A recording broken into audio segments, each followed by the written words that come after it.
दोस्तों, जैसा कि ग्रुप 5 के अंतर्गत nursing staff, pharmacist, lab technician व अन्य पैरामेडिकल स्टाफ के लिए मध्य प्रदेश ईएसबी यानी कि कर्मचारी चयन मंडल भोपाल ने नोटिफिकेशन जारी कर दिया है।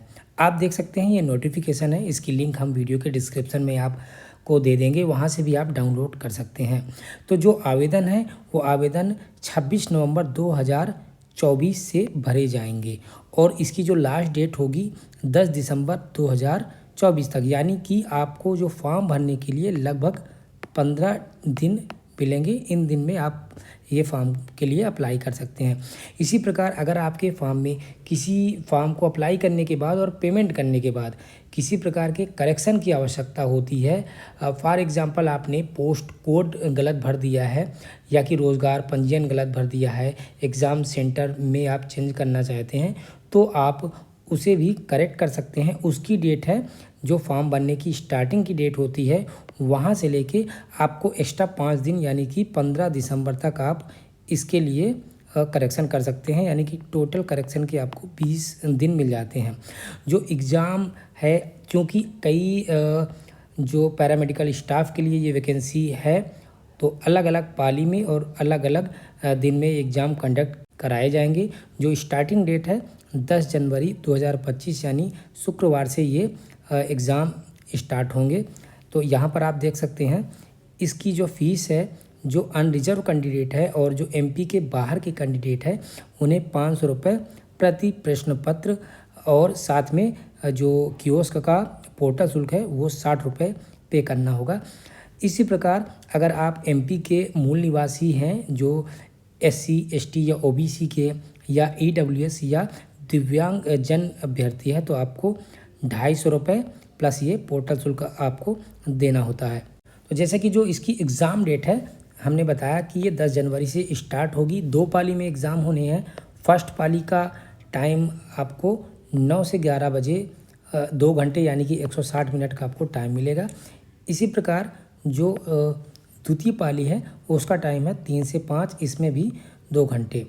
आपको जब इसके लिए आवेदन करना होगा तो आपको पीबी की एक प्रोफाइल बनानी होती है, जिसके लिए आधार ज़रूरी होता है। तो इस वैकेंसी में आप जब अप्लाई करेंगे तो आपका आधार पंजीयन अनिवार्य है और साथ में जब आप इसके एग्ज़ाम के लिए परीक्षा हाल में जाते हैं तो आपको बायोमेट्रिक वेरिफिकेशन भी होता है।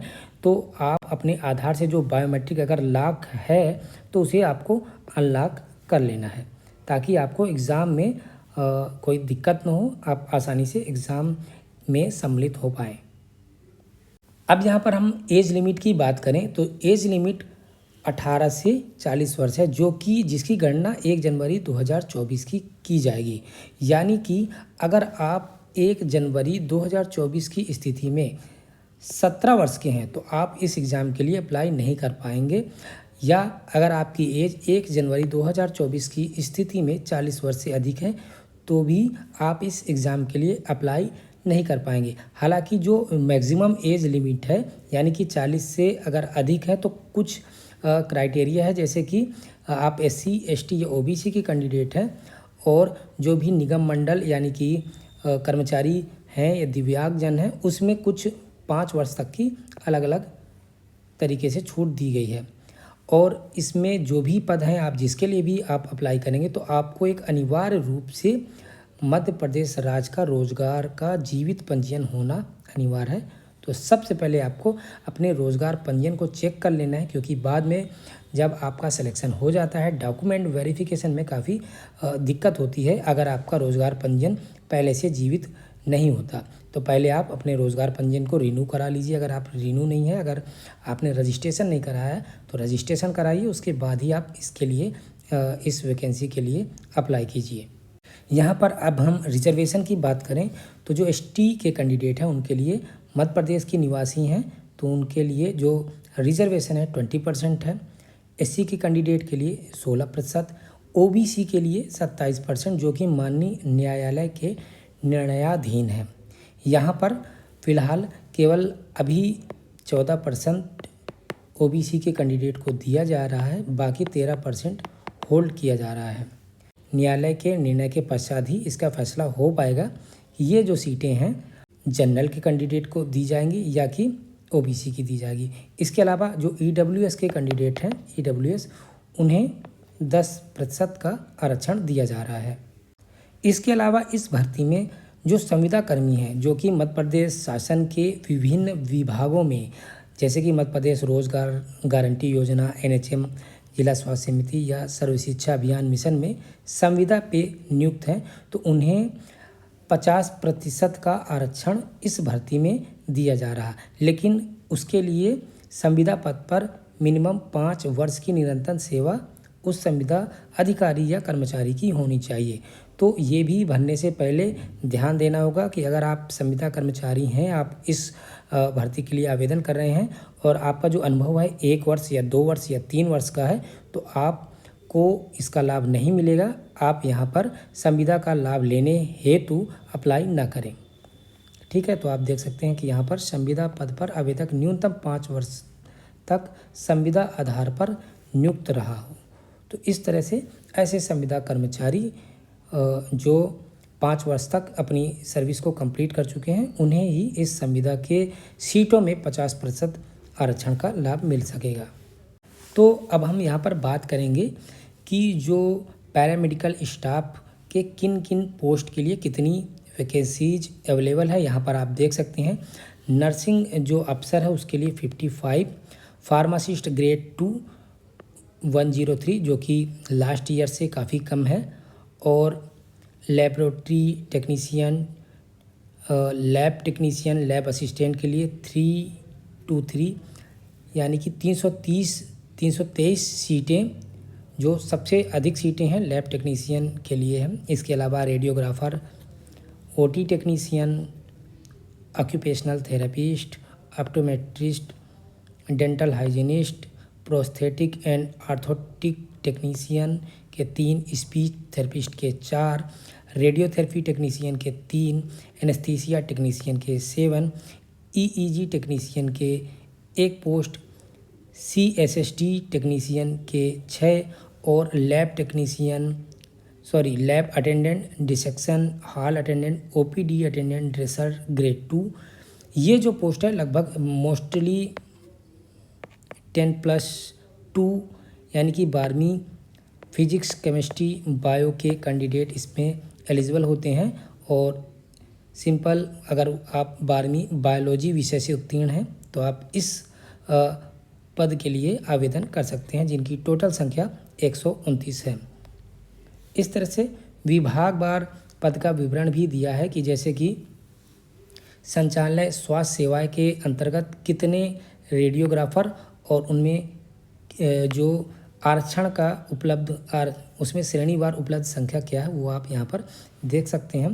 जैसे कि यहाँ पर हम फार्मासिस्ट की देख रहे हैं कि संचालय स्वास्थ्य सेवाएं में अनारक्षित के लिए 26, ईडब्ल्यूएस कोटा के तहत अभ्यर्थियों के लिए 9, अनुसूचित जाति के लिए 15, अनुसूचित जनजाति के लिए 19, अन्य पिछड़ा वर्ग के लिए 25, टोटल 94 सीट यहाँ पर है। और बाकी जो सीट है वो श्याम शाह चिकित्सा महाविद्यालय रीवा में ये पोस्ट यहाँ पर दी हुई है। इसी तरह आप बाकी भी देख सकते हैं, ये विभागवार पदों की संख्या है। यहाँ पर आप संचालय स्वास्थ्य सेवा, संचालय चिकित्सा शिक्षा की जो वैकेंसीज हैं आप देख सकते हैं। उसके बाद यहाँ पर आप देख सकते हैं विभागवार रिक्त पदों की आरक्षण तालिका, साथ में उसकी एजुकेशनल क्वालिफिकेशन।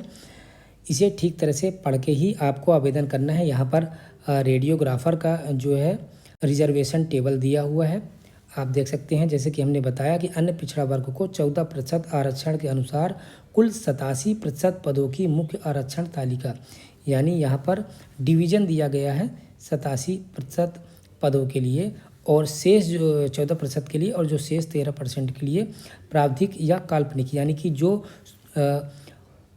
हाई कोर्ट के निर्णय के बाद ही सीट दी जानी है वो अनारक्षित या अन्य पिछड़ा के लिए, उसका यहाँ पर आप देख सकते हैं दिया गया है रिजर्वेशन चार्ट। इसके अलावा यहाँ पर रेडियोग्राफर की जो है क्वालिफिकेशन लिखी है।